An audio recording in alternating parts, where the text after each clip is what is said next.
sentido, pensan na Real Academia Galega de que eran merecentes de este ano facer toda unha actividade alrededor das cantarillas que iso implicou.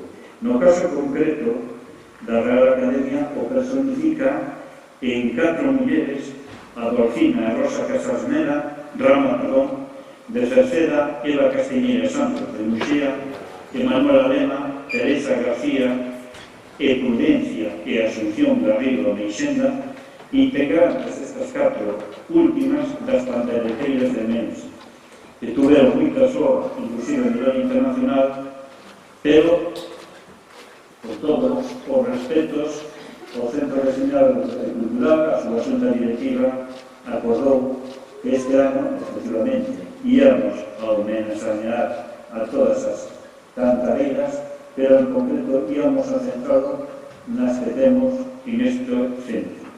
As cantareiras do Arga. Estamos coas nosas letras, que todo este mes de maio. As cantareiras van facendo historia.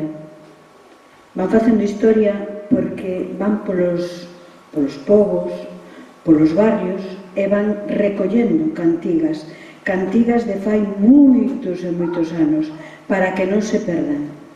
Porque as nosas cantigas non se poden perder, e o noso idioma tampouco. En ese sentido, vos queremos tamén animar, non? A que fagades ese esforzo de difundilo, porque, sinceramente, un pobo que perde a súa identidade está condenado a desaparecer. Que é o que non queremos, e tomemos nota de outros como, sendo e defendendo o que son, ou se teñen e son referentes en todo o mundo. E por iso empezamos con un espectáculo para os rapaces e rapazas, para os máis cativos, que nos parece tremendamente acreedor. Castelao, Afonso Daniel Rodríguez Castelao, foi un dos maiores referentes e sigue sendo un dos maiores, porque xa morreu, pero a súa obra perpetúase no tempo e foi un dos maiores referentes da reafirmación e da defensa da identidade de Galiza en todas as súas expresións. En ese sentido, pois a través de Fantoches Bar, unha compañía de marionetas que fundou Ignacio Vilariño alá polo ano 2006, se non me equivoco, pois, entre outras cousas, hoxe nos trae un espectáculo en donde quere poñer en valor a obra, a dimensión enorme, universal de Castelao. Boas tardes. Parece que non funciona o micro, non sei. Sí? Hola, está funcionando? Sí? Bueno, coitades de igual. Eu quería, antes de nada, xa que viñestes ata aquí, tal día como a hoxe, desexarvos un bo e próspero 1960. Non? Así, a 7 de xaneiro, eu penso que... E agradecemos que viñerades aquí a casa de Varela Buxán sen medo, que fose de Estado en Valencia. Pero, digo lo que non tedes de que preocuparvos. Non, porque eu son amigo da señora María. É que eu son o practicante daqui deste povo. E entón, a señora María axudeina a parir, os fillos todos axudeiros a parir eu, o Pepe de aí abaixo, e teñe 2 moas a semana pasada, e co señor Luís vou de caza todas as semanas. Que ele era, ademais, argentino. Xa era argentino. Cando o seu pai o reclamou para que fose vivir con ele a Pampa, onde tiña un comercio, un almacén de campaña que daba servicio a todas as estancias que había a 10 leguas en redonda. E entón ali, no medio da Pampa, imaginado, viveu Castelao 4 anos. E mirade, agora vou facer como a Domingo Perón e quitar a chaqueta no medio do mitin que facía el para solidarizarse por descamisados. Ai, Domingo. E Castelao, Danielín, fundiuse nunha profunda melancolía.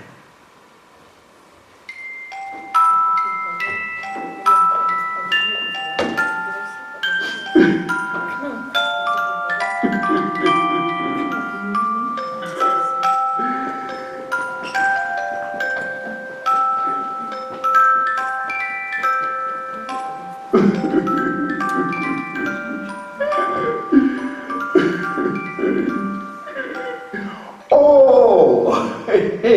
Daniel!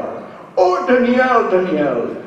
Mellor que non diga nada, Só quería dicirte unha cousa.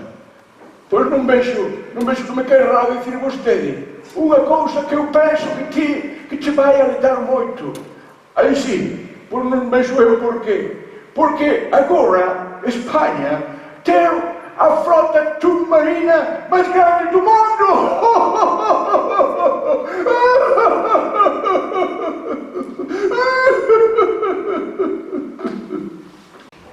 E por fío das 2 da noite entraría Modiño no cuarto do seu inimigo na punta dos pés e cando chegase ao seu leito, zas! Rebanaríalle o pescozo co coité de matar os carneiros.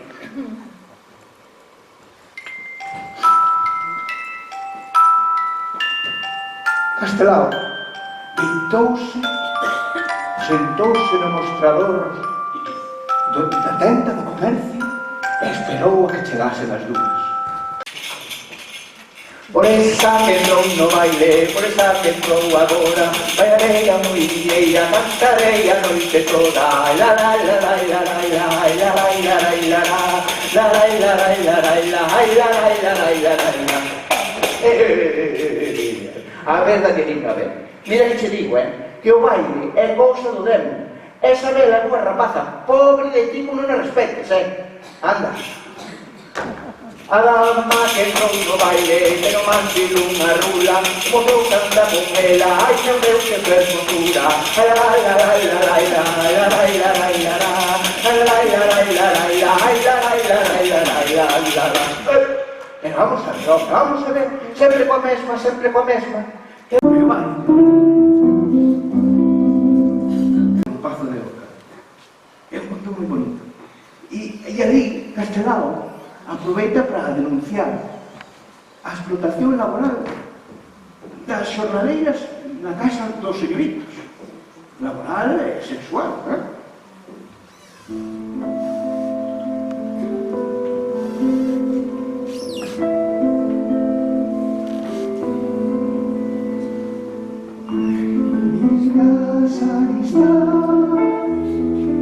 aunque se llame que todo mundo vai risar, dá que medo de comer. Ai.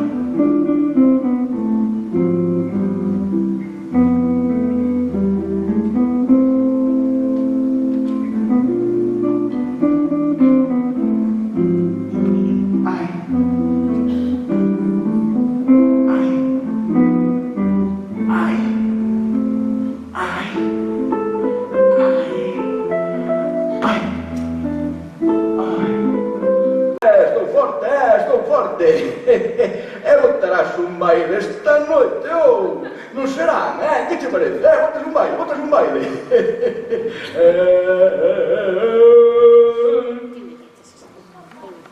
Home rico morre, Panchito, non erra, e comeza a pensar, como os demais mozos da aldea, en emigrar. Adeus, morena, adeus, que o barco vai partir. Eu morro-me de pena se non me das o sí, se non me das o sí, se non me das o non. Adeus, morena, adeus, moi pronto marcho eu.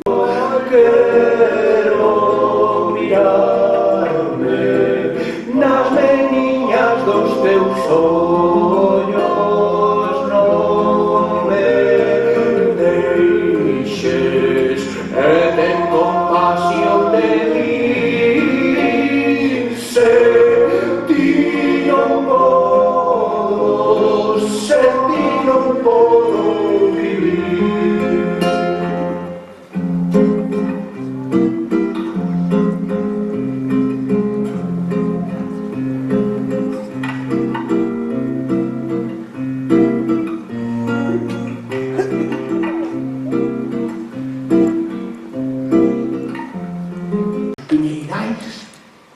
mar de Noia, nos arumes mariñeiros de Bueu, no cume de Montelouro, na frescura do meu mar de Rianxo, na fonte cantareira da estrada, nos alseiros de Corrubedo, no ar puro de Curtis, na paz dizosa do Lérez, e síntome fortalecido. Este libro ten na peza un dibuixo no que se ve a Castelao co corazón a intemperie, chorando por un pobo que se desangra pola migración, unha muller que se despide do seu home que vai nun cruceiro, e Castelao chora. Foi Castelao, o propio Castelao, que me agasallou este libro, e lle puxo o irmán Varela Baxán, compañeiro de moitos afáns patrióticos, con moito agarimo, Castelao. Pois moitísimas grazas. Eu non quero enredarvos máis. Podría estar aquí falando ata noite, pero eu que sei. Penso que é momento de marchar, non? Tampouco hai que buscarlas pola man, Vale, agora non saiades todos aí, rareadevos un pouco. Vale. Eu son amigo para xeito. Bravo.